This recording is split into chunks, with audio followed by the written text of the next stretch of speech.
ጤና ይስጥልን ውድ የሰላም ካቶሊክ ቲቪ ተከታታዮች እንኳን ለ2018 ዓመተ ምህረት የጌታችንና የመድኃኒታችን ኢየሱስ ክርስቶስ የልደት በዓል በሰላም አደረሳችሁ። ዛሬ በካቶሊካዊ ሐሳቦች መርሃ ግብራችን ላይ ልዩ ዝግጅት ይዘንላችሁ ቀርበናል። በዛሬው ዝግጅታችን የጌታችንና የመድኃኒታችን ኢየሱስ ክርስቶስ ልደት በዓል ከካቶሊክ ማህበራዊ አስተምሮ አንፃር እንዴት ይታያል የሚለውን ከአቶ ሰለሞን ደጀኔ ጋር ሆነን ለእናንተ በጋራ ለማቅረብ እዚህ ተገኝተናል። ተከታተሉን።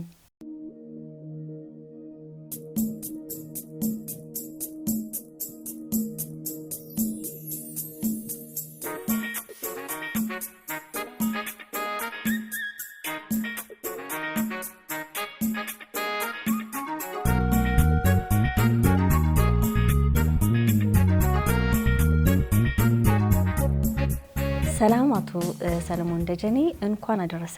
እንኳን አደረሰን። የጌታችንና የመድኃኒታችን የኢየሱስ ክርስቶስን በዓል በካቶሊክ አስተምሮ አንፃር ልናየው እዚህ ተገናኝተናል። መግቢያ ላይ እንደተናገርኩት ማህበራዊ ትርጉሙ ብዙ ጊዜ ችላ ስለሚባል መንፈሳዊ ይዘቱ እንዳለ ሆኖ ማህበራዊ ትርጉሙን ደግሞ መስጠትና ከማህበራዊ ሀቆች ጋር ማገናኘት የጌታችን የኢየሱስ ክርስቶስን ልደት ተገቢ ነው። የጌታችን የኢየሱስ ክርስቶስ ልደት አምላክ ሰው የሆነበትን መንፈሳዊ ጥልቅ ትርጉም ይይዛል። ከዛም ሌላ ደግሞ ቀላል በዓል ነው። ጌታችንና መድኃኒታችን ኢየሱስ ክርስቶስ ራሱን ዝቅ አድርጎ በበረት የተወለደበት ሰዎችን እኛን የመሰለበት በዓል ነውና በካቶሊካዊ ማህበራዊ አስተምሮ ዋነኛ የሆነውን ሰብአዊ ክብርን ከዚህ ከጌታችን ከኢየሱስ ክርስቶስ ልደት ጋር እንዴት እናየዋለን? እንዴት እንተነትነዋለን?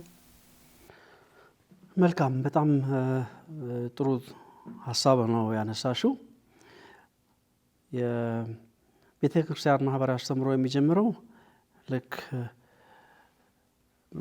እንደ ክርስቲያን አምላክ ሰው በሚሆንበት ወቅት ነው። ሰው የመሆኑ ጉዳይ በቀጥታ የሚያያዘው ቃል ስጋ የመሆኑ ጉዳይ ወይም ምስጢረ ስጋ የምንለው በቀጥታ የሚያያዘው የሰው ልጅን ከወደቀበት መንፈሳዊ ብቻ አይደለም። ምክንያቱም መንፈሳዊነታችን መንፈሳዊ ማንነታችን ብቻውን የተንጠለጠለ አይደለም። መንፈሳዊ ማንነታችን ከማህበራዊ ማንነታችን ጋር የተያያዘ ነው። መንፈሳዊ ማንነታችን ነው ማህበራዊ ሰብአዊ ማንነታችንን የሚያነሳው እና ስለዚህ ያ የመጀመሪያው ምስጢረ ስጋዌ የአምላክ ሰሞን ትልቁ ምስጢር መጀመሪያ አዳም ሲፈጠር የነበረውን ክብር በመልካችን እንደ ምሳሌያችን እንፍጠር ያለውን ዘፍጥረትን የነበሪያ በገነት በትልቁ ቦታ ኃላፊነት የተቀበለበትን ቦታ ዳግም እንዲጎናጸፍ ጌታችን ኢየሱስ ክርስቶስ እሱ ዝቅ ማለት ነበረበት። ቅዱስ አትናቴዎስ እንደሚል ሰው አምላክ ይሆን ዘንድ አምላክ ሰው ሆነ ይላል። በእርግጥ ሰው አምላክ ይሆናል ለማለት ፈጣሪ ይሆናል ለማለት ሳይሆን መለኮታዊ ማንነቱን ይጎናጸፍ ዘንድ አምላክ ሰው ሆነ ነው የሚለው። ስለዚህ ማህበራዊ አስተምሯችን የሚጀምረው ልክ እዛ ላይ ነው ብለን መናገር እንችላለን። ሌሎቹም እነዚህ በሂደት በዚህ መርሃ ግብራችን እንመለከተዋለን ዛሬ። ሌሎቹንም የማህበራዊ አስተምሮ መርሆችን ከልደት ጋር አያይዘ መመልከት እንችላለን። ዋነኛው ግን በቃ ልክ እዚህ ጋር የሚጀምረው ምንድነው? አምላክ ሰው የሆነው ክቡርነታችንን ዳግም እንድንጎናጸፍ ስለወደደ ነው። ያ የቆሸሸ የጎደፈ ከሱ ያራቀን ከሱ የራቀ ከሰው የራቀ ነው። እርስ በርስ ያለያየንን ያራራቀንን ነገር ከሱ ጋር አቀራርበው እርስ በርስ እንቀራረብ ሊያደርገን ስለወደደ ሰው ሆነ። በዛ ብንመለከት የመጀመሪያ መነሻችን ይሆናል ማለት ነው። ያው የማህበራዊ አስተምሯችን ዋና ሀሳብ ሰብአዊ ክብር ላይ ያጠነጥናል። አምላክም በአምላክነቱ በቅድስናው በፍጹምነቱ በዛ ሁሉ ክብር ላይ እያለ እኛን ሰዎችን በኃጢአት የምንወድቀውን ለመምሰል ወደደ እና እውነት ነው። እሱ የመጀመሪያው ነው። ሁለተኛ እንግዳው ከሱ ጋር ተያይዞ ደግሞ የሚቀርብ ሀሳብ አለ። ጌታችንና መድኃኒታችን ኢየሱስ ክርስቶስ በበረት ሲወለድ ከኛ መካከል ሲገኝ ዝቅ ካሉት ጋር ሲሆን የካቶሊክ ማህበራዊ አስተምህሮ ለተጎዱት ለተገለሉት ቅድሚያ መስጠትን አጽንኦት ትሰጥበታለች ከሰብአዊ ክብር ቀጥሎ ወይም ጎን ለጎንና ልደቱን ከዚህ መርህ ጋር እንዴት እንተነተነዋለን? መልካም አብረን ትንሽ መጀመሪያ ሰብአዊ ክብሩ ላይ በደንብ እሱን እናጠንክረውና ያኛውን አብረን ብናየው ጥሩ ይሆናል። ይህ ማለት እንግዲህ ምንድነው አስቀድሜ እንዳልኩት የቤተክርስቲያን ማህበራዊ አስተምህሮ የሚጀምረው ልክ አምላክ ሰው በሚሆንበት ቅጽበት ነው። በእርግጥ ቀደም በብሉይ ኪዳን የለም ለማለት አይደለም። ነገር ግን መሰረታዊ የሆነውን የሰው ልጅ ክቡርነት በምልአት የተገለጠው አምላክ የኛን ደካማ ስጋ ሲለብስ ነው። ተሰባሪ የሆነውን ጠፊ የሆነውን በስባሽ የሆነውን የኛን ስጋ ሲለብስ ከኃጢአት በተቀር እኛን ሲመስል ያ የማህበራዊ አስተምህሯችን ዋነኛ መሰረት የሆነ ሰብአዊ ክብርን በደንብ በሙላት የምናይበት አጋጣሚ ነው። ይሄ ደግሞ ሰብአዊ ክብራችን በሀብት፣ በእውቀት፣ በትምህርት፣ በስልጣን በማናቸውም በእኛ ብቃትና ችሎታ የተሰጠን ሳይሆን በነፃ በተለይ ደግሞ ከሁሉም በላይና ከሁሉም በፊት በእግዚአብሔር መልክ በአርአያ ሥላሴ መፈጠራችን ዋነኛ መሰረቱ የኛ ክብር እና ይሄ እንግዲህ በግርግም ራሱ መወለዱ አንድ የሚያሳየን ነገር ጌታችን ኢየሱስ ክርስቶስ የመጽሐፍ ቅዱስ ታሪክ በአጠቃላይ ማናቸውም ከብሉይ ኪዳን ከዘፍጥረት ጀምሮ እስከ ራእይ ድረስ ስንመለከት ማናቸውም ነገሮች በአጋጣሚ በሆነ ነገር አይደለም፣ አንድ ቦታ ላይ አንድ ጊዜ በሆነ አውድ ውስጥ የተፈጠሩት። ጌታችን ኢየሱስ ክርስቶስ የእንግዳ ማረፊያ አታ እናቱ ቀኗ በደረሰ ጊዜ በግርግም እንድትወለድ የሆነው የሰዎችን እንቢተኝነት ለማሳየት አይደለም ብቻ አይደለም። አንድ እሱን የሚያሳይ ቢሆን ተቀባይ ማጣቱ ጉዳይ ብቻ አይደለም። ነገር ግን በድህነትና በማጣት ባለመታየት ውስጥ እንኳን የሰው ልጅ ክቡርነት እንደማይጠፋ ሊያሳየን ነው በግርግም መወለዱ። ምክንያቱም ብዙውን ጊዜ የተገፉ የተናቁ ቦታ ያጡ ሰዎችን ክብር እንደሌላቸው አድርገን የምናይበት ማህበራዊ የተለመደ አመለካከት አለ፣ የምንጠየፍበት ሁኔታ አለ። ነገር ግን ያንን ሊሽር ጌታ ኢየሱስ ክርስቶስ በተናቁት መካከል ተወልዶ ከሰውም በታች በከብቶች መካከል ተወልዶ የሚለብሰው አጥቶ ከብቶች ያሞቁት እንደነበር እናያለን። በዚህ ውስጥ ነበረ እንግዲህ የሰው ክቡር ከሀብት ከንብረት ከስልጣን ከማናቸውም ነገር ጋር እንደማያዝ የገለጠልን። ምክንያቱም ከነድህነቱ ያ ደግሞ ለማህበረሰብ የሚያስተላልፈው መልእክት አለ። የምስኪኑን ሕፃን ህይወት በጎዳና የምናያቸው የምስኪን ሕፃን ህይወት እንድናስብ ያም እንደኔ ክቡር ነው። እንደውም በሀገራችን በጣም የሚወደው አባባል አለ ዛሬ ማንጠቀምበት የኔ ብጤ ስንል እንደኔ ክቡርነት ያለው ነገር ግን እድል ፈንታ ሆኖ ያንን ክብሩ ሊገለጥለት ያልቻለ ሰው የኔ ብጤ ምን ለማኝ አይደለም ምንለው። ለማኝ ዝም ብሎ የሚለምን ሰው ነው። ይሄ ግን የኔ ብጤ ስንለው እንደኔ እኔን የሚመስል የኔ እኩያ የኔ አቻ ማለት ነውና ይሄ ጥልቀት ያለው መንፈሳዊነት ካለ የመነጨ ቋንቋ ነው።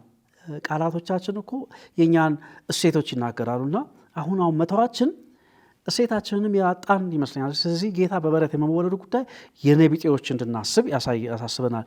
ያ ስራ አጥ ሆኖ ወጣት ተስፋ የቆረጠ ወጣት ህይወትም እንደዚሁም የተፈናቃይ ወገኖቻችን በስቃይና በጭንቀት የተሞላች ህይወት፣ በብቸኝነት ያሉ የአረጋውያን ህይወት፣ እነዚህ ሁሉ ክቡርነታቸው ለተጠበቀ ሊያሳየን እሱም ልክ እንደነዚህ ተጋላጭ ነው ራሱን ገለጠ። ይህንን ስንጋፋ ይህንን ስንነካው ነው የጌታን ልደት ዋነኛ ሀሳብ ከኛ ጋር የሚጋጭ የሚሆነው እና ያንን በጣም ማሰቡ አስፈላጊ ነው። እንግዲህ አሁን ከዚህ ጋር አያይዘን በበረት ከመወለዱ ጋር በግርግም ከመተኛቱ ጋር በማሰብ ለድሆች ልንሰጠው ድህነት ሲባል ቁሳዊ ብቻ ማሰብ የለብንም። ድህነት በብዙ አንጻር ነው። ከዚህ ቀደም በተመለከትናቸው የማህበራዊ አስተምህሮ ካቶሊካዊ ሀሳቦች ፕሮግራሞቻችን ላይ ተመልክተናቸዋል። ድህነት በብዙ አንጻር ነው የምናየው። በገንዘብ ሊሆን ይችላል፣ በአቅም ውስንነት ሊሆን ይችላል፣ በስሜት ኢሞሽናል ፖቨርቲ የምንለው የስሜት መራቆት ያጋጥመናል። በብቸኝነት ሊሆን ይችላል። በገንዘብ በሀብት በሙሉ ተሞልተን ነገር ግን ውስጣችን ባዶ ሆኖ የስሜት ድሆች፣ የፍቅር ድሆች፣ በብዙ ነገር ድህነት አለና ሌሎችን የሚያገል አይደለም፣ ግን ልዩ ትኩረት የሚያስፈልጋቸው ድሆች እንዳሉ የስሜት ድሆች ይሁን፣ የገንዘብ ድሆች ይሁን፣ የአቅም ድሆች ይሁን፣ የእውቀት ድሆች ይሁን በማናቸውም መንገድ ሁሉን የሚያገል እንዳልሆነ የምናይበት አጋጣሚ ነው። እግዚአብሔር ከሁሉም በፊት የልጁ መወለድ እንዲያዩ ያደረገው እንዲመሰክሩ የገለጠው ለእረኞች ቅድም የተናገርሽው በማህበረሰብ ውስጥ ቦታ ለማይሰጣቸው ሰዎች እግዚአብሔር ቅድሚያ የሚሰጠው ለማን ነው? እንግዲህ ሌላው ቀርቶ በልደት ብቻ አይደለም፣ ወደ ትንሣኤ እንኳን ስንሄድ የተናቀች ሰው ይጠየፋት የነበረች ለማርያም መግደላዊት የተገለጠው እና ሁል ጊዜ ማሰብ ያለብን ነገር እግዚአብሔር ቅድሚያ ትኩረት የሚሰጠው ለተገፉት ለድሆች፣ ማህበረሰብን ከድሆች አንጻር እንድናይ የቀረበ ጥሪ ነው። ማህበረሰብን በበረት ከተወለደው አንጻር እንድናይ ከባድ ጥያቄ ያስነሳል። ይሄ ማን ነው የተገለለው? በማህበረሰባችን ዛሬ ማን ነው በግርግም ያለው? ይሄን የመሰለ እዚህ ምናምን አይነት ግርግም ላይሆን ይችላል። በእያንዳንዳችን በዙሪያችን መጠጊያቸው በከብቶች መካከል ያሉ ሰዎች አሉ። የሰው ድምፅ የሚናፍቃቸው ሰዎች አሉ። ማን ነው ያልተሰማው? ማን ነው ከፍተኛ ዋጋ እየከፈለ ያለው በእኛ የኢኮኖሚና የፖለቲካ ውሳኔ? ማን ነው በእኛ ማህበረሰባዊ ባህላዊ ውሳኔዎች የተገፋው የሚለውን እንድንጠይቅ የቀረበ ጥያቄ ነው። ገና የሚጎረብጠው በእኛ ውስጥ ያለውን እውነታ በእኛ ውስጥ ያለው እውነታ ከገና መልእክት ጋር ከልደት መልእክት ጋር የሚጋጭ ሲሆን ገና ያን ይጎረብጣል። ምክንያቱም ደስታን እናከብራለን፣ በዚህ ጊዜ የጌታ መወለድ የምስራችን እናከብራለን። በተስፋ መቁረጥ ያሉትስ እንዴት ናቸው ብለን እንድንጠይቅ ገና ያሳስበናል። ምክንያቱም ገና ተስፋ ላጣች ዓለም የመጣ የምስራች ነው። በጨለማ ይኖር የነበረ ሕዝብ ብርሃን አየ ነው የሚለው የገና መልእክት። በጨለማ ዛሬ በጨለማ ያሉ ስንት አሉ? እኛ በደስታ ስናከብርና እሱን እናስብ የቀረበ ስለ እድገት እናወራለን። ይሄ እድገታችን ሁሉን አቅፏል ወይስ ድሆችን ገፍቷል? መጠየቅ አለብን። ስንቶችን ወደ ኋላ አስቀርቷል? ስንቶች በስራ አጥነት ተቸግረዋል? ይህን እንመለከት። ፊታችንን ወደ ተፈናቃዮች እንድናዞር፣ ፊታችንን ወደ በባዶ ቤት ቁጭ ወዳሉ አረጋውያን እንድናስብ፣ በጎዳና ያሉት እንድናስብ የቀረበ ጥሪ ነው። ገናን ከስጦታ ጋር ብዙ ጊዜ እናስበዋለን እና ስጦታ ካልተሰጠን በተለይ ከውጭው ዓለም የወሰድነው ባህል በአንድ በኩል ደህና ነገር ቢኖረውም ነገር ግን በጣም ቁሳዊ እንዳያደረገን በጣም ስጋት አለኝ እና ስለ ስጦታ በጣም ከገና ጋር መያያዝ ጀምሯል። በተለይ በኢኮኖሚ ደህና ደረጃ ላይ ያሉ ሰዎች አሁን በገና ስጦታ የመለዋወጥ ነገር ባህል እያደረጉት መጥቷል። ያ ደግሞ ወደታች የሚንጸባረቅበት በቴሌቪዥን ፕሮግራሞች እናያለን። ገና ግን ስጦታ የመቀበል ስጦታ የመስጠት፣ ምክንያቱም አምላክ ራሱን የሰጠበት ጊዜ ነው። ለማን? በጨለማ ላለ፣ በችግር ውስጥ ላለ፣ በፍርሃት ውስጥ ላለ። ለምን? ገና ከብስራቱ ጀምሮ አትፍሩ፣ አትፍሪ፣ አትፍራ። ለማርያም፣ ለዮሴፍ፣ ለዘካርያስ አትፍሩ የሚል ቃል ነው የተነገራቸው በፍርሃት ላለ እና ይሄ በጣም ወንጌሉ እንግዲህ ይሄን ዳር ቆመን እንዳናይ ግድ ይለናል። ምክንያቱም ኒውትራል የሚባል ነገር አለ። በፍጹም ጌታ ወገንተኛ ነው። እግዚአብሔር ወገንተኛ ነው አይደለም። እግዚአብሔር እኩል ያያል እንላለን። እኩል የሚያየው በሌላ አንጻር ነው። እኩል የማያይበት ወገንተኛ የሚሆንበት ነገር አለ ለድሆች፣ ለተገፉት። ምክንያቱም በባርነት በነበሩበት ጊዜ እስራኤልን ነፃ ወገንተኛ ሆኖ አወጣቸው። ምክንያቱም እግዚአብሔር የሚወግነው ለተገፉት ነው። የሚያዳላ ስለሆነ አይደለም። ነገር ግን ኢፍትሃዊነት ስላለ ወገንተኝነቱ ለእውነት ነው። እውነት ደግሞ ነፃ ታወጣለች። ጌታ በዚህ አንጻር ስለመጣ ለድሆች ወገንተኛ እንድንሆን የቀረበ ጥሪ ነው። ገና እንግዲህ ከፍቅር ስራ ከቻሪቲ የምንለው ወደ ፍትህም የምንሻገርበት ጥሪ ነው። ያን ነው የሚያንኳኳው ጌታ። ምክንያቱም ሁሉ ጊዜ እየደጎመን ተመጽዋች እያደረገን ሳይሆን ክቡርነታችን አጎናጽፎ እኛም ሌሎችን ክብር እንድናለብስ የቀረበ ድሆችን ክብር እንድናጎናጽፋቸው የሚገባቸው ቦታ እንድንሰጣቸው የቀረበ ጥሪ ነውና በግልም በማህበረሰብም እንደ ተቋም ሰዎችን ድሃ ሆነው እንዲቀር ያደረገው መዋቅርን እንድንጠይቅ ገና ጥሪ ያቀርብልናል። ምክንያቱም በጨለማ ይኖር የነበረ ሕዝብ ብርሃን አየ ሲል የጨለማው ምክንያት ምንድን ነበረ? ጨለማውን የምንገፍበት ምክንያት ነው የሚጠይቀን። ይሄ ነው እንግዲህ ለድሆች ቅድሚያ እድል የምንለው ወገንተኝነቱን እግዚአብሔር ያሳየበት። ወገንተኝነቱ ደግሞ ድህነትን ከመዋቅሩ ጀምሮ የሚዳስስ የሚነካ ጥሪ ገና ይሄን ይመስላል። ጥሩ አቶ ሰለሞን፣ እንግዲህ መጀመሪያ ላይ የሰው ልጅ አምላክ ሰው መሆኑ ለሰው ልጅ ክብር የሰጠበትን ጥልቅ መልእክት፣ ከዛም ደግሞ በግርግም መወለዱ ድህነትን መምረጡ ለድሆች ካለው ምርጫ ወይም አድሎ ለተገለሉቱ ካለው እነሱን የመምሰል ሂደት ጋር እንደሚገናኝ በደንብ አስረድተናልና እዚህ ላይ በሉቃስ ወንጌል ምዕራፍ 2 ላይ ነው የሚሆነው ያለው በግርግም መወለዱን እርሱ ለዓለም ምግብ ሊሆን ራሱን እየሰጠ ያለ ምግብ በአቅራቢያው በሌለበት አካባቢ ቅዱስ ዮሴፍም ሆነ እናቱ ቅድስት ድንግል ማርያም ተገኘች። ድህነትን መምረጥ ወደሚለው በኋላ ላይ ልመጣ ነው። እንደውም በጨርቅ መጠቅለሉን አንዳንድ የቤተ ክርስቲያኖቻችን ምሁራን የመገነዙን ተምሳሌት ይሰጣሉ።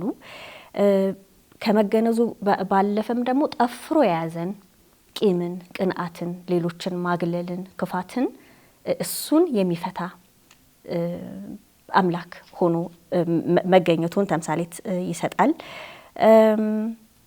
ግርግም ደግሞ እንደውም እዚህ ላይ የገናው የጌታችን የኢየሱስ ክርስቶስ የልደት መልእክት በንጽጽር እንድናይ የሚጋብዘን ነው። በዘመኑ የነበሩት ነገስታት የሚኖሩበት ትላልቅ ቤት፣ የሚመገቡት ምግብ፣ የሚለብሷቸው ልብሶች፣ እርሱ ግን የዓለም ንጉስ ሆኖ ሊመጣ አይደለ ሊመጣ እነዚህን ሁሉ ተወ እና እስኪ ለተገለሉት ለድሆች ቅድሚያ መስጠትን እኛ ደግሞ እምንተዋቸው ነገሮች ይኖራሉ ይሆን ከነሱ ጋር ለመተባበር ስንል? አሁን ያነሳሽው ሀሳብ በጣም ጥልቀት ያለው ነው። በሐዋርያው ጳውሎስ መልእክት ወደ ፊልጵስዩስ በጻፈው መልእክት ላይ መለኮታዊ ማንነቱን ከአምላክ ጋር መተካከሉን ከምንም ሳይቆጥር የድሃ መልክ መያዙን እንደውም አልፎ ከውልደቱ አልፎ እስከ መስቀሉ ድረስ የመስቀል ሞት እስከ መሞት ድረስ መሄዱን ይነግራል። ያ መጠራታችን ሁሉ ጊዜ እሱ እንድንመስል ነው። ስለዚህ ይሄ የልደት በግርግም መወለድ ሀሳብ ክስተት እንደዚሁ ብዙ ጊዜ የምናገረው የሚቀበለው ስላጣ ነው። ትክክል ነው። ያ ችግር ስህተት አይደለም። ነገር ግን ከዛ በላይና ዋነኛ መልእክቱ እኛ አንደኛ ከማይቀበሉት መካከል መሆናችን መጀመሪያ፣ ካልተቀበሉት መካከል ራሳችን እዛ ቦታ ላይ ማድረግ አለብን። ብዙ ጊዜ የምንስለው የወንጌል ታሪክ ላይ የምንስለው ነገር ራሳችንን ከውጭ አድርገን ተመልካች ፈራጅ ሆነን እናያለን። ምክንያቱም የከለከሉትን ሰዎች በቃ ፈርደንባቸው ማንም ለዚች ምስኪን ሴት ለዚህ አናጢ ባለቤት ነፍሰ ጡር ሆና ለድሃ ቦታ አጣ፣ የእንግዶች ማረፊያ መሆኑ ነበር ብለን እናስባለን። ትንሽ እንኳን የሚያስጠጋው አጣ ብለን። ግን ራሳችንን ዛሬ በዛ ቦታ ብናስቀምጥ ክርስቶስ ኢየሱስ ዛሬ በየቦታው ነው የሚወለደው። እኛ እንደሷ ተቸግረው ቀናቸው ደርሶ ቦታ የሚፈልጉ ሰዎችን ስንቶቹን ቦታ እንዳልሰጠ መጀመሪያ ማሰብ አስፈላጊ ነው። የፍርድ ወንበር ላይ መጀመሪያ ከፍርድ ወንበር መውረድ አለብን። ምክንያቱም የእንግዳ ማረፊያ ከልካዮቹ እኛ መሆናችንን መጀመሪያ መቀበልም አስፈላጊ ነው። በመቀጠል ከዛ ደግሞ ስንወጣ ምንድን ነው ዛሬ በግርግም ያሉ ሰዎችን ሕፃናትን እሱ መለኮታዊ ማንነቱን ትቶ ዝቅ ብሎ እንደተገኘ እኛ ደግሞ ያለንበትን የምቾት ቦታ ትተን ያ ዓለምን ሁሉ የፈጠረ ጌታ ሰማይ ዙፋኑ ምድር መረገጫው የሆነች የመላውን ህዋውን የፈጠረ ጌታ አንሶ በምድር ሁሉ ላይ አይደለም፣ አንሶ በቤትም አይደለም፣ ከዛም በታች ከሰው በታች አንሶ በከብቶች መካከል ከመጣ ለኛ የቀረበው ጥሪ እኛም ራሳችንን ዝቅ አድርገን እንደዚህ የተናቁትን ቦታ ያጡትን እንድንመለከት የቀረበ ጥሪ ነው ገና ልደት። ምክንያቱም ምስጢረ ሥጋዌ የምንለው የዛሬ 2000 ዓመት የተከሰተና በቃ አንዴ ተከስቶ ያለቀ ሳይሆን ዛሬም ምስጢረ ሥጋዌ ፈረንጆቹ ኢንካርኔሽን የሚሉት ኢንካርኔሽናል መሆን አለበት የየዕለቱ ህይወታችን ይላሉ። ምስጢረ ሥጋዌአዊ መሆን አለበት ህይወታችን። ያ ምንድነው? በየዕለቱ አምላክ ሰው የሚሆንበትን ነገር ልንተረጉም ይገባል። ይሄም ደግሞ ምንድነው? ራሳችንን ዝቅ በማድረግ ሰዎች ያንን ክብር ምክንያቱም እሱ ሰው ሲሆን እኛ የሱን መለኮታዊ ማንነት ተላበስን፣ ክብራችን ተመለሰልን። ክብራቸውን ያጡ ሰዎችን ጋር በመድረስ እኛ ምስጢረ ሥጋዌን እውነት ማድረግ አለብን። የአምላክን ሰው መሆን በእኛ ፊት ላይ ያ ዓለምን ከጨለማ ወደ ብርሃን ያመጣ ጌታ ማየት መቻል አለባቸው። ምናልባት መስበኩ መናገሩ ቀላል ነው። በህይወት እንድንሰብክ በህይወት በመኖር እውነትም አምላክ ይወደኛል፣ እውነትም የአምላክ ልጅ ነኝ እንዲሉ። ምክንያቱም በእኛ ውስጥ ፈጣሪያቸው እንዲያዩ፣ በእኛ ውስጥ ክርስቶስን እንዲያዩ፣ ያ ነው ምስጢረ ሥጋዌ ማለት። አምላክን ፊት ለፊት ማየት የቻልነው በምስጢረ ሥጋዌ ነው፣ አምላክ ሰው በመሆኑ። በእኛ ውስጥ ደግሞ ሰዎች መለኮትን ክርስቶስን ቢያዩ ምስጢረ ሥጋዌ ማለት ያ ነው። ዛሬ ኢንካርኔሽናል የምንለው እኔ እንግዲህ የቋንቋ ሊቃውንት ቢያግዙን ጥሩ ነው። ምስጢረ ሥጋዌያዊ ብየዋለሁ።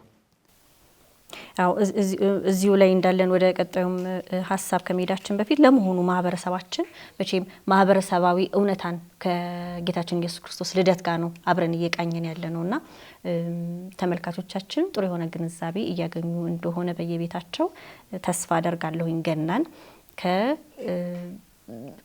ከለመድነው አይነት አከባበር ወጣ ብለን ደግሞ ማህበረሰብ ተኮር ትንታኔ እንድንሰጠው ግድ ስለሚለን ማለት ነው። እንደዚሁ አይነት ፕሮግራም ማህበረሰባችን ጥሩ ህይወት፣ የተሳካ የተሟላ ህይወት ብሎ የሚለው ለመሆኑ የትኛውን ነው ብለን እንድንዳስስ ራሱ ይጋብዘናል። ያ አምላክ ሰው ሆኖ ዝቅ ብሎ ስናገኝ እኛስ የትኛውን ህይወትን የተሳካ ይቀና ብለን የምንለው ብለን እንድናስተነትን ይጋብዘናል።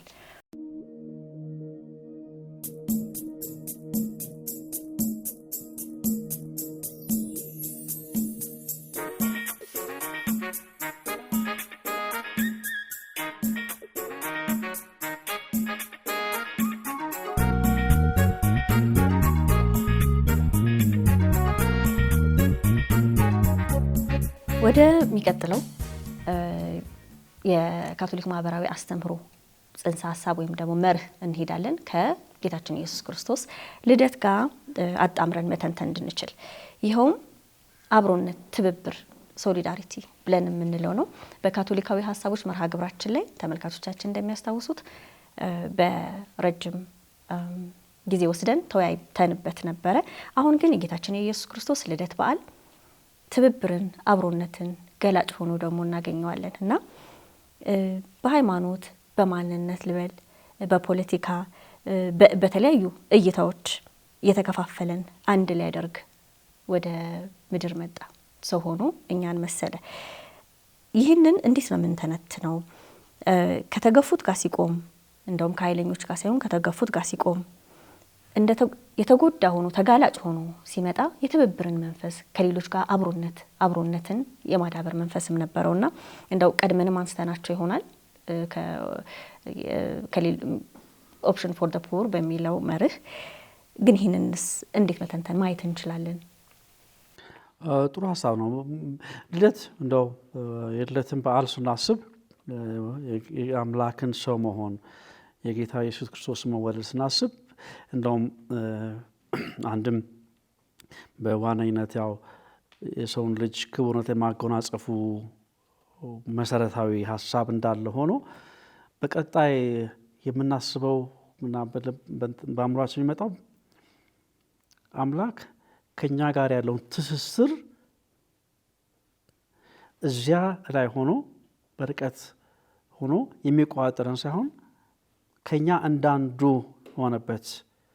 እኔም ይገደኛል፣ የፍጥረቴ ነገር ይገደኛል ብሎ የመጣበት ስለሆነ ህብረተሰባዊ ትስስር፣ ማህበረሰባዊ ትስስር፣ አብሮነት ምንለው በማናቸውም አይነት ቃላት የምንገልጸው ሶሊዳሪቲ የምንለውን ስጋ የለበሰበት አጋጣሚ ነው ልደት ማለት። ምክንያቱም ሰው እኛን ከመምሰል በላይ ከኛ ጋር የሚፈጠር የበለጠ ትስስር የለም። ከዛ የበለጠ አብሮነት የለም።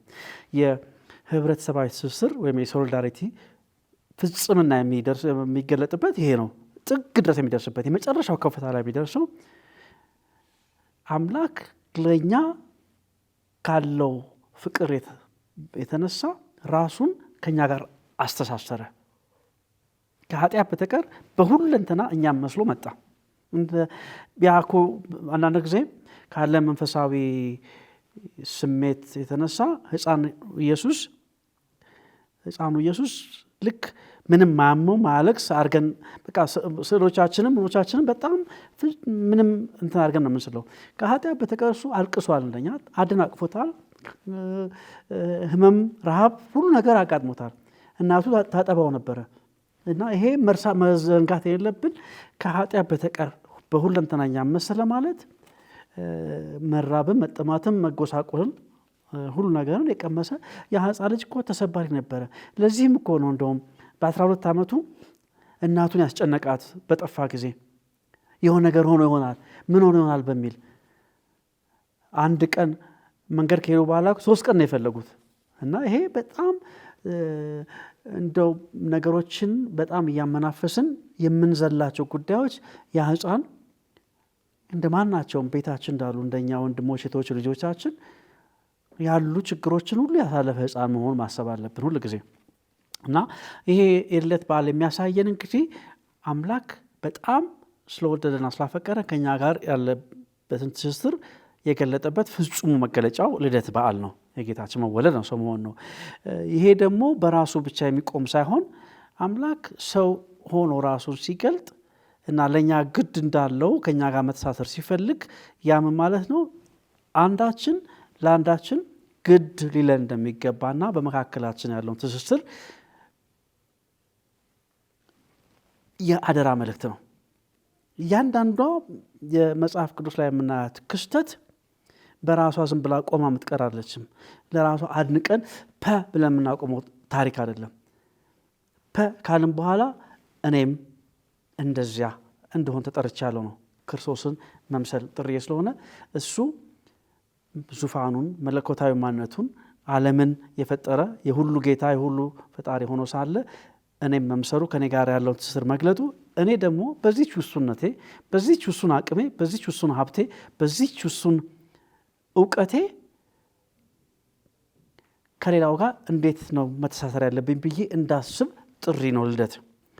እና በተከፋፈለ ህብረተሰብ ውስጥ ህብረተሰባዊ ትስስር ይሄ ሶሊዳሪቲ አብሮነት፣ ጥላቻን፣ ማግለልን፣ የፍርሃትን ነገሮች ሁሉ እምቢ እንድንል የቀረበ ጥሪ ነው። ጌታ ኢየሱስ ክርስቶስ ሲመጣ እነዚህ ነገሮች ሁሉ እምቢ ብሎ ነው የመጣው። በአምላክና በፍጥር መካከል ያለውን ክፍተት እምቢ አለ። የፈጠርኩት የሰውን ልጅ አብሮኝ እንዲሆን ነው፣ ከኔ ጋር ቅርብ እንዲሆን ነው እንጂ በመካከላችን ድልድይ ገደል እንዲኖር አይደለም ብሎ ያን ድልድይ አፍርሶ መጣ። ስለዚህ እኛም እርስ በርሳችን መካከላችን ያለው ገደል ድልድይ መገንባት አለብን። ምስጢረ ሥጋዌ እንግዲህ የእግዚአብሔርን ቅርብ መሆን፣ የቅርብ ትስስር ከኛ ጋር ነው የሚፈልግ። ለምንድን ነው ራሱን ሲገልጥ ምን ተባለ? አማኑኤል፣ እግዚአብሔር ከኛ ጋር። ምንድን ያልሽው? አብሮነት፣ ትብብር፣ ትስስር ፈልግ። አማኑኤል ባይተዋር አይደለንም፣ እንግዶች አይደለንም፣ ጠላት አይደለንም። ይልቁንም ወገን፣ ወዳጅ፣ ወንድም፣ ልጅ። በቃ ተቃራኒውን ያደረገው ያን ድልድይ ያንን ገደል አፈረሰና ገደሉን ደለደለውና ድልድይ አደረገው። እና ይሄ ልደት ድንበርን የምንሻገርበት ጥሪ ነው። ምክንያቱም በአምላክና በፍጥረቱ በፈጣሪና በፍጡር መካከል በእግዚአብሔርና በሰው ልጅ መካከል ያለውን ድንበር ጌታ ኢየሱስ ክርስቶስ አፍርሶት አምላክ ሰው ሆነ። ድንበር እንድንሻገር፣ የብሔርን ድንበር እንድንሻገር፣ የሃይማኖትን ድንበር እንድንሻገር፣ የፖለቲካን ድንበር እንድንሻገር እና መተማመንን እንገነባ። ምክንያቱም አምላክ ሰው ሲሆን የሰው ልጅ ወደ ራሱ አቅርቦ የሰው ልጅ በሱ እንዲተማመን እሱም በሰው ልጅ እንዲተማመን ነው የሆነው እና መተማመን ነው የፈጠረውና ያንን እንድንገነባ ተጠርተናል። አምላክ በፈጣሪና በፍጡር መካከል የነበረውን ድንበር ሰው በመሆን ሻረው። የቅድሙን ጥቅስ አሁን የቅዱስ አትናሲዮስን ሐሳብ ማምጣት እንችላለን። ድንበሩን ሲያፈርስ በአምላክና በሰው መካከል ያለው መጋረጃው የተቀደደው በስቅለት ላይ የምናየው በመወለድም በቃ ያለማቋረጥ የሚካሄድ ክስተት ነው። ይሄ በልደትም በትንሣኤም በስቅለትም በትንሣኤም በጳራክሊጦስም በማናቸውም በክርስትና ሕይወት የምናደርጋቸው መልካም ነገሮች እነዚህን በመካከል ያሉ ነገሮች መጋረጃውን የሚቀዱ ገደሉን በድልድይ የሚያገናኙ ክስተቶች ናቸው እና የቤተ ክርስቲያን ማህበራዊ አስተምሮ ልዩነቶችን እንደ በርዕሰ ሊቃነ ጳጳሳት ሌዮ ለወጣቶች ባስተላለፉት የክርስቶስ ንጉሥ ዕለት መልእክት በጣም ደስ የሚል ምሳሌ ተጠቅመዋል። ልዩነትን በመዘምራን ቡድን በህብረ ዝማሬ መስለውታል።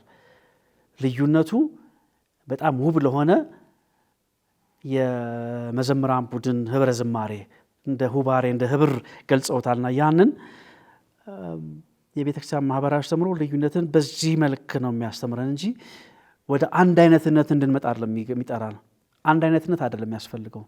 ሌላው ቀርቶ አምላክ እኮ አንድ አምላክ ነው እንጂ ራሱ አብ ወልድ መንፈስ ቅዱስ ብሎ ራሱን እንኳን በልዩነት የገለጠ ፈጣሪ ነው ያለና ይሄንን የመገንዘብ ጥሪ ነው ልደት በጣም እና ይህ ደግሞ ሊሰማ ሊደመጥ በትህትናም ትህትናን የሚጠይቅም ነው። የጋራ ዓላማን ይሻል ልደት። ምክንያቱም ህብረ ዝማሬ እንዲኖር መዘምራን ሁሉም የየራሱን ድምፅ አንተ ዝም በል ሳይል አንቺ ዝም በይ ሳይል ሁሉም የራሱን ድርሻ ይላል። በዘመናዊ የሙዚቃ ቋንቋ ሶፕራኖ፣ አልቶ፣ ቴነር፣ ቤዝ ብለን በአራት የተለያየ ድምፅ ሲዘምሩ ሶፕራኖዎቹ የራሳቸውን ድርሻ ሲሉ፣ አልቶዎች የራሳቸውን ድርሻ ሲሉ፣ ቴነር የራሱን ድርሻ ሲል፣ ቤዝ እንደዛ ሲል እነዚህ በእኩል በጋራ ማለት ካልቻሉ ህብረ ዝማሬ አይፈጠርም። ህብረ ዝማሬ እንዲፈጠር ይህ አስፈላጊ ነው። ልዩነቱ አስፈላጊ ነው። ወይ ሁላችሁም ሶፕራኖ ሆኑ ማለት አንችልም። መሆን ይቻላል፣ ግን ያን አይነት ደግሞ በልዩነት ነገር ግን አንድ ሆኖ ያማረ ዜማ አይመጣም እና አንድ ቡድን በእርግጥ የበላይ ሊሆን የሚሻ ከሆነ ያ ልዩነት ህብረ ዝማሬ ወይም ሁባሬ መሆኑ ቀርቶ ሁካታ ይሆናል። ዛሬ በየቦታው ቃታ እንድንማዘዝ የሚያደርገን የበላይነትን በመሻት እንደ ህብረ ዝማሬ አንዳችን ማዋጣት ያለብን ማዋጣት ስንችል፣ ማቀራረብ ስንችል እና በሶሊዳሪቲ በህብረተሰባዊ ስትር ማስተሳሰር ስንችል አይ የኔም ብቻ በሚል ይሄ ደግሞ ምናልባት ቃታ የሳቡት አንድ አቅጣጫ ይዘዋል። ግን በቤተ ክርስቲያናችን፣ በቤተሰባችን፣ በአካባቢያችን በተለያየ አውድ የሚከሰት ስለሆነ ልደት በልደት የሚቀርብልን ጥሪ አምላክ መለኮታዊ ማንነቱን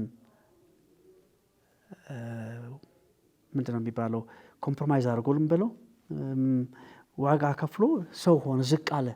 ተሰባሪነትን፣ ደካማነትን፣ ውሱነትን፣ ወሰን የለሹ ውሱነትን ጊዜ የማይገድበው ከጊዜ በላይ ሆነው በጊዜ ተገድቡ እንደመጣ ያ የቀረበ ጥሪ ነው። እንግዲህ የቤተሰባዊ ስር እንግዲህ ሶሊዳሪቲ የአንድ ወገን ስቃይ የሁሉም ስቃይ ነው ብሎ ስለሚያስብ ራሱን ሌላ አሳልፎ ይሰጣል፣ ሌላውን ለማንሳት የዛ ስቃይ ነው ስቃይ ነው ብሎ ጌታ የሰው በጨለማ መሆን በእኔም ላይ ያለ ጨለማ ነው ብሎ ራሱ መጣ። ልደት እንግዲህ ይሄ ነው። ልደት ዝም ብሎ በፌሽታ የምናከብረው ብቻ አይደለም ማለት ነው። ጥሩ አቶ ሰለሞን ሰፊ ትንታኔ ነው የሰጠህን። በዚህ ላይ ወደ ቀጣዩ ደግሞ የጌታችንና መድኃኒታችን የኢየሱስ ክርስቶስን ልደት እያከበርን ነው የምንገኘውና ያ በዓል ደግሞ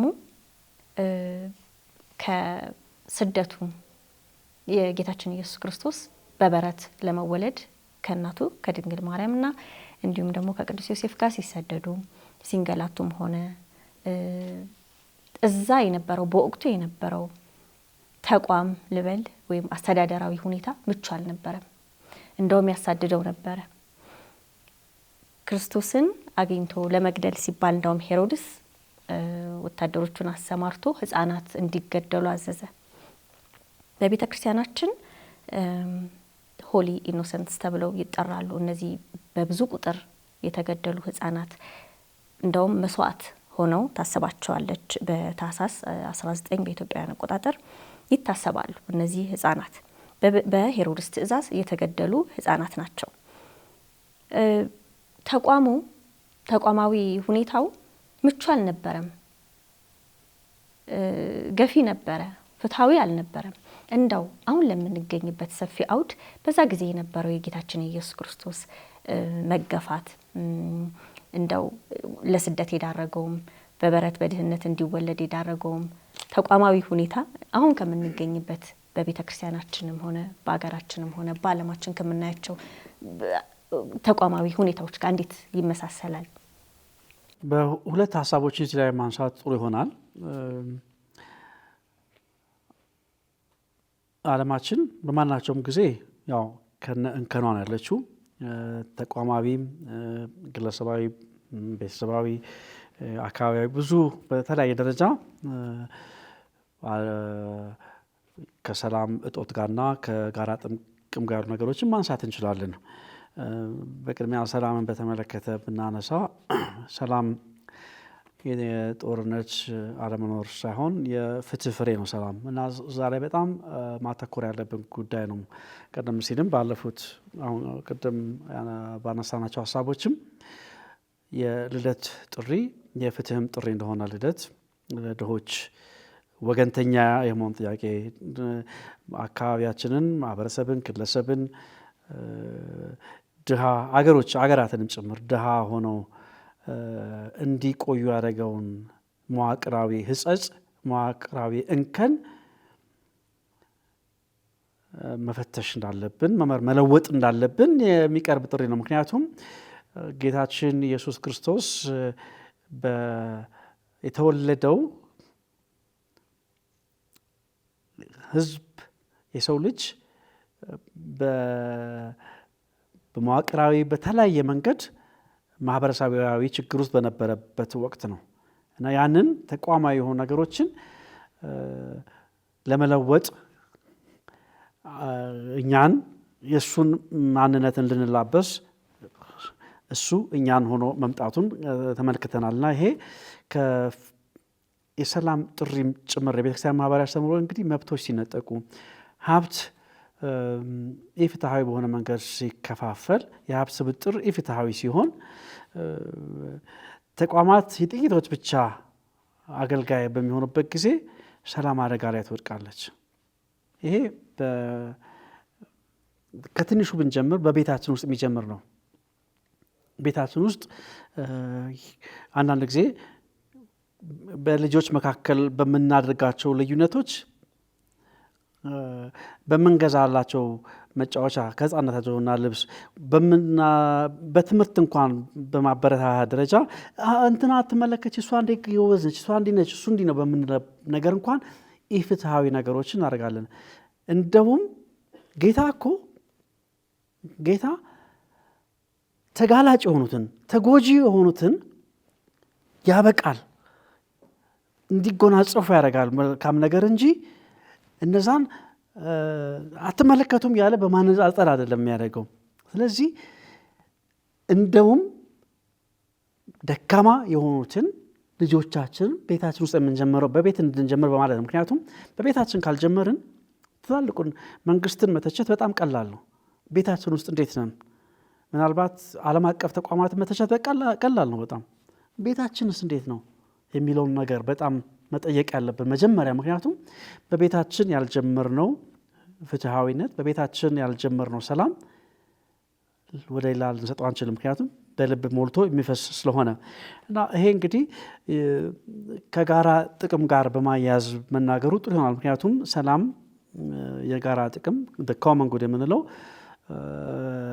ጋር በጣም የተሳሰረ ነው።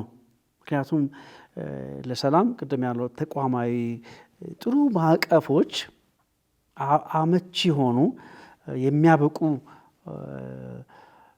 አደረጃጀቶች አስፈላጊ ናቸው። ተጋላጭ የሆኑትን ብቻ አይደለም እንግዲህ፣ ነገር ግን መላው ህብረተሰብ ጥሩ መደላድል ይፈልጋል። ጥሩ የተደላደለ ኑሮ እንዲኖረው፣ ፍሬያማ እንዲሆን ማህበራዊ ሁኔታዎችን ማመቻቸት አስፈላጊ እንደሆነ ነው። ያ መደላድል ነው የጋራ ጥቅም የምንለው። ይህ ደግሞ ትምህርት፣ የጤና አገልግሎት፣ ጸጥታ፣ በቤተ ክርስቲያን ደግሞ አገልግሎቶቻችን ምን አይነት የኛ ሐዋርያዊ አገልግሎት ምን አይነት ምዕመናንን ገዳማውያንንም ከኛ ውጭ ያሉትንም ከኛ ቤተ እምነት ውጭ ያሉትንስ በምን አይነት ሐዋርያዊ አገልግሎት ነው? ምን አይነት ማዕቀፍ ነው ያለን? ለዛ ምን የተመቻቸ ነው ወይ? እነዚህ የጋራ ጥቅም ነው እንግዲህ እንደዚህ አይነት መደላደል የሚፈልግ ነውና የክርስቶስ ልደት የሚያቀርብልን ጥሪ አሁን በዛ ሰዓት የነበረው ሁኔታ ጌዛ ተጻይ ነው ያነሳሹ ሄሮድስ የሱን ወንበር የሱን ዙፋን ለመጠበቅ ብሎ እንዳደረገ ስናስብ አሁን የቀረበልን ጥሪ በዚህ አይነት ማዕቀፍ ውስጥ እንዳለን ነው። ስለዚህ ክርስቶስ ኢየሱስ ግን በኋላ በወንጌል በአስተምሮ ላይ ስናገኝ በመስቀል ላይ ወደ መስቀል እንኳን በሚሄድበት ሰዓት የእሱ መንግስት ከዚህ እንዳልሆነ ሰራዊቱን ሊያሰማራ እንደሚችል ነገር ግን ዓላማዊ እንዳልሆነ ሲገልጽ ማዕቀፉን መለወጥ አለ። ፐርስፔክቲቭ የእይታ ልዩነት ነው የሚያስፈልገን። ስለዚህ እኛ መሄድ ያለብን አካሄድ ያለውን ማዕቀፍ የመቅረጽ የማበጀት ያንን ወደ መልካም የመለወጥ ጥሪ እንደሆነ ነው። እንግዲህ በግርግም የተኛው ሕፃን ድምፅ ሳያወጣ ያለንበትን ማህበረሰብ መዋቅር አደረጃጀት ቤታችንን ጀምሮ ይጠይቃል። ማዕቀፋችን ማህበረሰባችን ህይወትን ይጠብቃሉ፣ ይንከባከባሉ፣ ከጽንሰት እስከ ተፈጥሯዊ ሞት ድረስ ተጋላጭ የሆኑትን የተለየ ዕድል በመስጠት ያገለግላሉ ወይ? በቤታችንም ማህበረሰባችን በባህላዊም በመንግስታዊም በማናቸው ማዕቀፍ ውስጥ ያለው ተጋላጭ የሆኑትን የተለየ ዕድል በመስጠት ያገለግላሉ ወይ?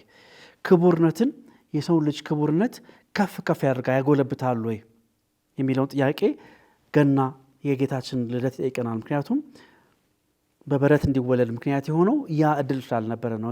ግን እንደዛም ሆኖ ክቡርነቱ እንደማይጎድል ቅድም ተመልክተናል። የአምላክ ሰው መሆን እንግዲህ ግለሰቦች ላይ ብቻ አይደለም የሚፈርደው፣ የበለጠ መዋቅሮች ላይ ይህ እኩልነትን እንደ ልማድ የሚያዩ መዋቅሮችን፣ ኢፍትሐዊ የሆኑ መዋቅሮችን፣ አደረጃጀቶችን በቤታችን እንዴት ነው? አምባገነናዊ ቤተሰብ ነው ያለን? ቤተ እምነቶቻችንስ ምን ይመስላሉ? ምን ያክል አዲሱ ርዕሰ ሊቃነ ጳጳሳት ፍራንቺስኮስ ለ3 ዓመት እንድንጓዝ ነጋሪያን አድርገው የሲኖዳሊቲ ሲኖዶሳዊነት ብለን የተጓዝንበት ሂደት አብሮነት፣ ተሳትፎና ተልእኮ ከቤታችን ነው። ቤተ ክርስቲያናችን ይሄን ተላብሳለች ወይ? ይሄን እየተለማመደች ነው ወይ? በወገነ ክህነትና በምእመናን መካከል ያለው መተሳሰር ምን ያክል ይሄንን በልደት የተገለጠውን አምላክ ከኛ ጋር ያለውን አብሮነት ኮሚዩኒየን ህብረት እንደገለጠ በቤተ ክርስቲያናችን ይሄ አብሮነት እየተገለጠ ነው ወይ? ተሳትፏችንስ ምን ያክል ነው? እና በዚህ አብሮነትና በዚህ ተሳትፎ ለቤተ ክርስቲያን ተልእኮ እንግዲህ አምላክ ከኛ ጋር አብሮነቱን ገለጠ፣ ልጅ ሆነ፣ ሰው ሆነ። በዚህ አብሮነት እኛን እንድንሳተፍ አድረገን ለተልእኮ ጠርቶናልና በዚህ ምን ያክል በአካል ጉዳተኞች፣ በድህነት፣ በጾታ በተለያየ መንገድ ሰዎችን የሚያገል አግላይ ማዕቀፍ ነው ያለን። በአካባቢያችን፣ ቤተ ክርስቲያናችን፣ ተቋማቶቻችን፣ አመለካከታችን ብዙ ነገር እንድንመረምር የቀረበ ጥያቄ ነው። ምስጢረ ሥጋዌ እንግዲህ መሪዎችን፣ ተቋማትን መሪዎች ሲባል የቤተ ክርስቲያን፣ የቤተሰብ፣ የአካባቢ፣ የእድር፣ የባህላዊ የሽማግሌዎች መሪዎችን፣ የቤተ ክርስቲያን፣ የድርጅቶችን፣ የኤንጂኦ፣ የመንግስት ሁሉንም ይጠይቃል። ተቋሞቻችን ዜጎችን ሁሉ ወደ መለወጥና ወደ ኃላፊነት ይጠይቃል። ምስጢረ ሥጋዌ ይሄ ነው ትልቁ ምስጢሩ፣ ሁላችንም በዚህ እንድናልፍ ማለት ነው። እንግዲህ ይሄ የጋራ ጥቅምን እና ሰላምን ለማስፈን ባለን ጥሪ ነው።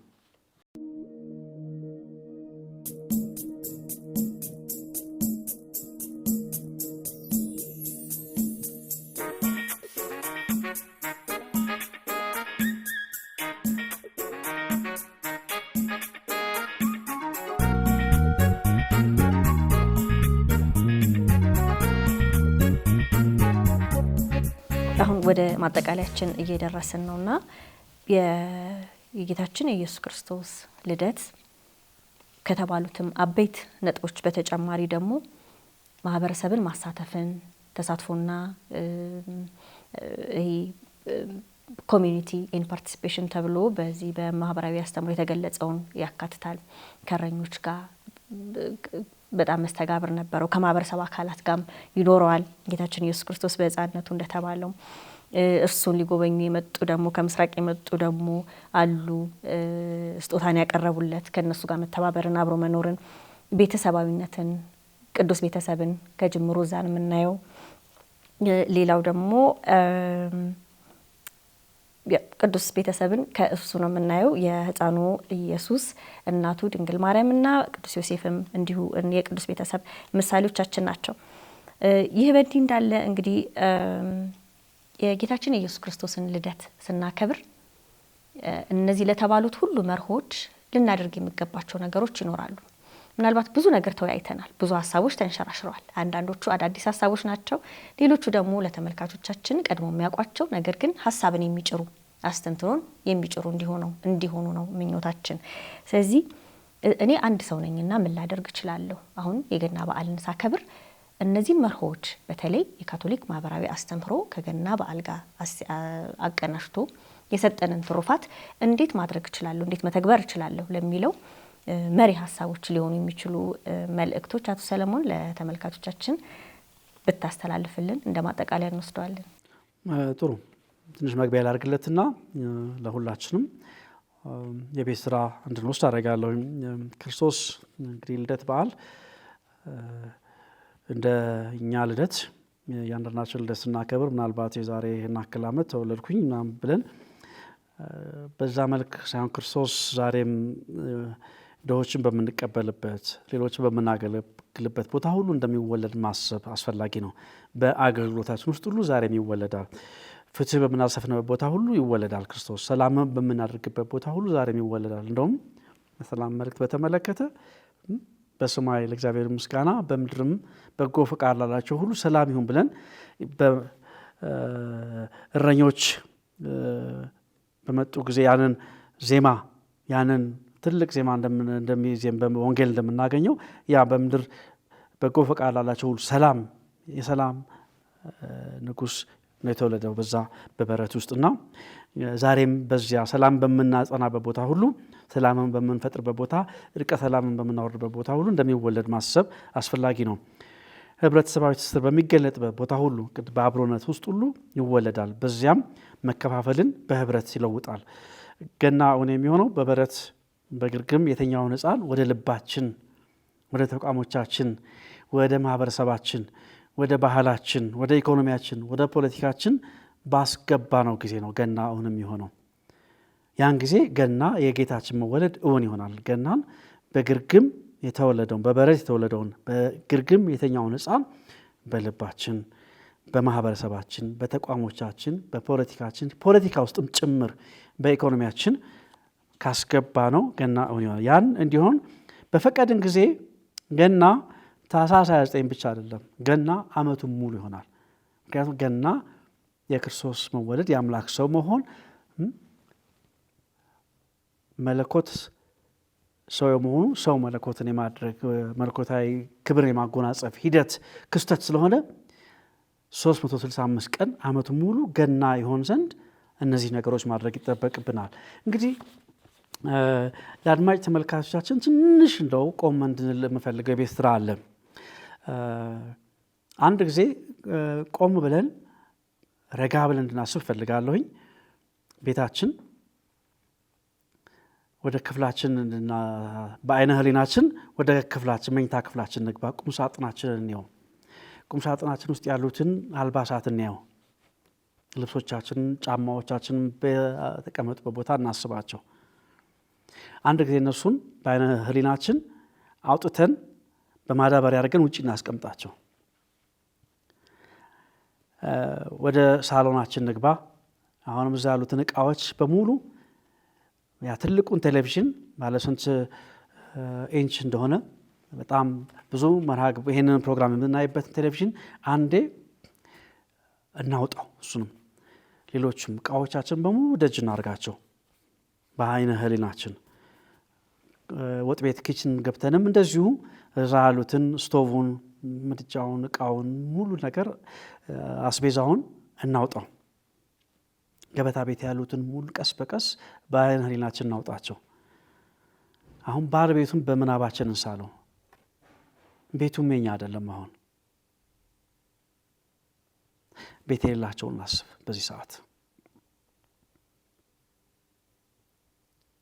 በጎዳና ያሉት በቃ ልክ አሁን ቤታችን ባሮን ቤት አየነው፣ እሱንም ትተነው ወጣን። በጎዳና ያሉት እናስብ። ቤት ተቸግረው የሚንከራተቱትን እንድናስብ። እሺ ይሄ ከባድ ነው። ቀለል እናድርገውና አሁን ማድረግ የምንችለው እንመልከት።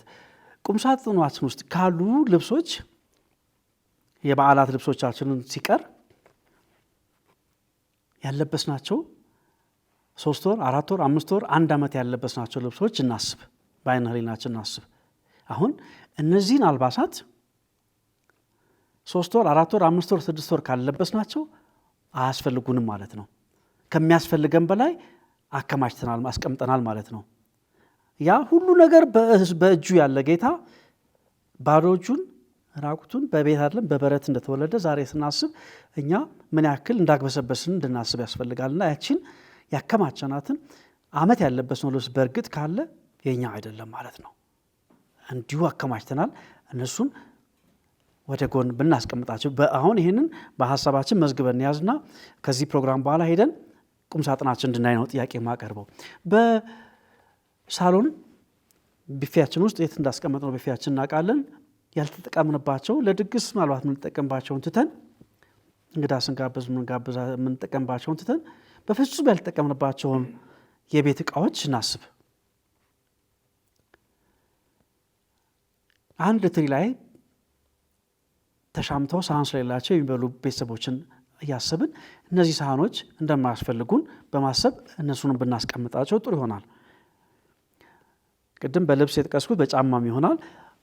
ኪችናችንን ገብተን በእያንዳንዱ ክፍላችን ለዓመታት ለወራት ያልተጠቀምንባቸውን ንብረቶች እንድንሰበስባቸውና በጉስቁልና ላሉ የሥጋ ዘመድ ሊሆን ይችላሉ፣ መቄዶንያ ሊሆን ይችላል፣ የኛ የቅዱስ ሚካኤል ያረጋውያን መጦሪያ ቤት ሊሆን ይችላል፣ በሶማሌ ተራ ያለው ወይ በዙሪያችን በጎረቤታችን በእድራችን ሊሆን ይችላል ላሉ ለተቸገሩ ሰዎች የገና ስጦታ አምላክ ራሱ እንደሰጠን የገና ስጦታችን ዘንድሮ ያልተጠቀምንባቸው አሁን ካላችሁ ከራሳችሁ ስጡ አይደለም ያልኩ ያለሁት ከትርፋችን በመስጠት እንጀምር። ከማንጠቀምበት በመስጠት እንጀምር። ምን ያክል እርካታና ደስታ እንደምንሰጥ ምን ያክል እነዛ ሰዎች የሚሰጡ ምርቃት ትልቅ እንደሆነ የምንማርበት አጋጣሚ ነው። ገና የስጦታ ጊዜ ነው። በመስጠትኛ ይህንን እንግለጥ። ጌታችን ኢየሱስ ክርስቶስን ምስጢረ ሥጋዌን ዛሬ እውን እናድርግ ብዬ መልእክት ማስተላለፍ ፈልጋለሁ። እግዚአብሔር ይስጥልኝ። መልካም የልደት በዓል። የጌታችን ኢየሱስ ክርስቶስ ጸጋና በረከት የሕፃኑ ኢየሱስ ጸጋ በሁላችን ላይ ይሁን። አሜን። እናመሰግናለን አቶ ሰለሞን። መልካም በዓል ላንተና ለቤተሰቦች። ውድ የሰላም ካቶሊክ ቴሌቪዥን ተከታታዮች ዛሬ የ2018 ዓመተ ምህረት የጌታችንና የመድኃኒታችን የኢየሱስ ክርስቶስን ልደት በዓል ምክንያት በማድረግ በካቶሊካዊ ሀሳቦች መርሃ ግብራችን ላይ እዚህ ተገኝተን የጌታችንና የመድኃኒታችን የኢየሱስ ክርስቶስ ልደት ከካቶሊካዊ ማህበራዊ አስተምህሮ አንጻር እንዴት ይተነተናል፣ ማህበራዊ እንደምታውና ትርጉሙ እንዴት ይታያል፣ እንዴት እንተገብረዋለን በሚለው ዙሪያ ከአቶ ሰለሞን ደረጀኔ ጋር ያካሄድነውን ውይይት በዚሁ እናጠናቀቃለን። ውድ ተመልካቾቻችን በዚሁ አጋጣሚ ምዕራፍ 2 የካቶሊካዊ ሐሳቦች መርሃ ግብራችንን እያዘጋጀን በመሆኑ ከጥቂት ሳምንታት በኋላ እንደምንገናኝ ተስፋ በማድረግ እንድትጠብቁን አደራላለን።